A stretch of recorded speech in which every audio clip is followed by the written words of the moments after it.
How to avoid visa refusals because of bank statements. If you are interested in applying for your visa, you have gotten your admission already, and then you are ready to apply for your visa. These are the things you must avoid in order to prevent visa refusals because of bank statements. We all know that if you want to apply for your visa for Canada especially, you must provide your bank statement for the last 6 months. Yes, and that bank statement should contain information about the money in your account, how the money got to your account, and how withdrawals were made, everything that is contained with bank statement. Okay, so your bank statement should have all the information that shows that the money you have stated in your application is actually in your bank account. And if you stated that the money is coming from somebody else or somebody is sponsoring you, it should show that that money is in the account. Let it not be that you are stating that you have money in your application. You've stated that you have money in your account, and meanwhile your account doesn't show that particular money. Okay, so I would like you to know that if you have your 6 month bank statement ready, you can print it and begin to apply for your visa. But if you have just gotten your admission, maybe you got your admission this month, we are in September, you have gotten your admission, and you want to start applying for your visa, because it is highly advisable to start applying for visa immediately you get your admission, so that you can avoid any issues and be able to write back to IRCC or tackle any issue if there's any problem with visa refusal. So it is highly advisable to apply for your visa as soon as possible, as quickly as possible. Immediately you get your admission, quickly apply for your visa. All right, so in order for you to apply for your visa immediately you get your admission, it is advisable that you have money in your account already for the last 6 months. Your bank statement, if it's going to be printed out today, it should have your school fees in it, your tuition, your living expenses, your accommodation fee, your transport fee, your feeding fee, and all your fees, your flight fee, all the money that is required of you. It is advisable that you have it in your bank account. Now, there is a problem if you don't have that money in your bank account at the time you want to apply for your visa. Okay, there is actually a big problem if you don't have all this money I have mentioned to you in your bank account, because you want to apply for your visa as soon as possible, and the money that you need is not in your bank account. Maybe somebody is going to sponsor you. So how are you going to go about it? How are you going to print your bank statement? How are you going to go about your visa applications, proving of your finances and all that, to avoid visa refusals? Now, this is what I'm going to tell you now.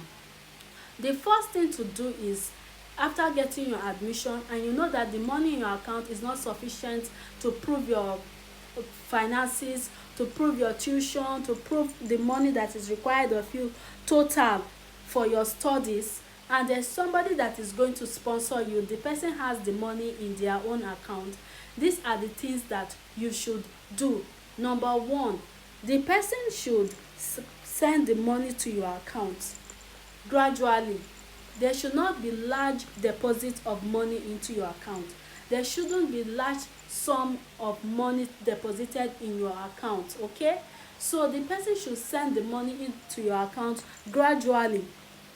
You should take at least 2 months sending the money to your account, you understand, so that you can apply for your visa after 2 months. Do you understand? Because there's actually some schools that will tell you that there is limit to the time that you can pay your school fees. So that is why it is advisable that before you even apply to school, you should have calculated the amount that it will cost you so that when your admission letter comes out, you have money. All the money that you need is already in your account. You don't need to start looking for how to show 6 month bank statement again, because the money in your account has already been there for the past 6 months. So before you apply for any school, before you apply to get admission in any school, make sure you have money in your account already. Make sure you have calculated how much it will cost you before you even begin to apply for schools, because of printing your last 6 months bank statement.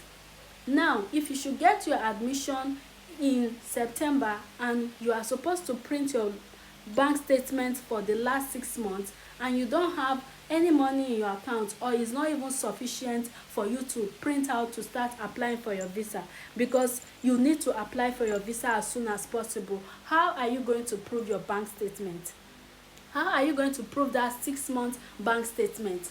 So it is advisable that before you apply for schools, have your money complete.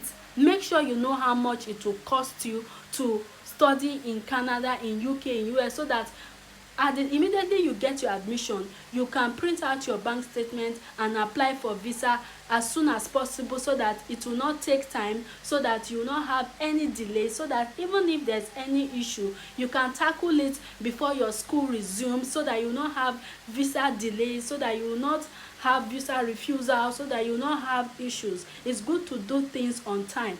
So what you are expected to do is have that money in your account 6 months before you apply for your admission. If you don't have the money sufficiently immediately you get your admission, and there's somebody else to sponsor you, the best way out is for the person. The first thing is for you to wait for the next 2 months before you apply for your visa. Let the person be depositing like 2 million, 3 million gradually in your account until the money completes totally. You understand? So that you can print your bank statement and apply for your visa. That is number one option. Okay, so the second option is let the person do a deed of gift for you. All right, let the money be in the person's account. The person will do a deed of gift for you and transfer the money to your account, saying that this money is for your studies, that they are doing this deed of gift for you. They don't have any claim to it. The deed of gift should be notarized by the notary public, and then you can use it to apply for your visa. Okay, deed of gift is highly important. If someone is going to sponsor you to study, the person can do a deed of gift for you if you don't have enough money in your account. The third option is the person should leave the money in his account. Whoever will sponsor you, let the person leave the money in their account, and let the person provide their bank statement for you. Okay, they'll provide their bank statement, provide a letter of sponsorship, provide affidavit of sponsorship, provide their registered business document to show that they are running a legal business and all that. So they will be the one to provide their own 6 month bank statement to prove that they have the money to sponsor you. The money is in their account, and they will print it and they will send it to you. When you get to Canada, they will give it to you whenever you need the money. So that is sponsorship letter for somebody that is going to sponsor you to Canada and you don't have the money. Okay, if you have a short time remaining for you to apply for your visa, or you don't want to waste time to have any issues with your visa applications, you want to apply as soon as possible. So let the person give you their 6 month bank statement and give you all the necessary documents. The last one is for the person to just apply, send all the money like that and risk it, which is highly discouraged. This is not advisable for the person to send the money to you at once, and then you are going to apply for your visa within 1 month. It's not advisable. All right, so we are an immigration service-based law firm in Lagos, Nigeria. My name is Hawa Uthman. I help you to relocate to Canada through the study route or permanent residency. Send us a message. Let us help you to relocate to Canada, US, UK, Germany through study route or permanent residency. Our services are not free, so don't expect free service. Kindly pay and we will work for you. Have a good day.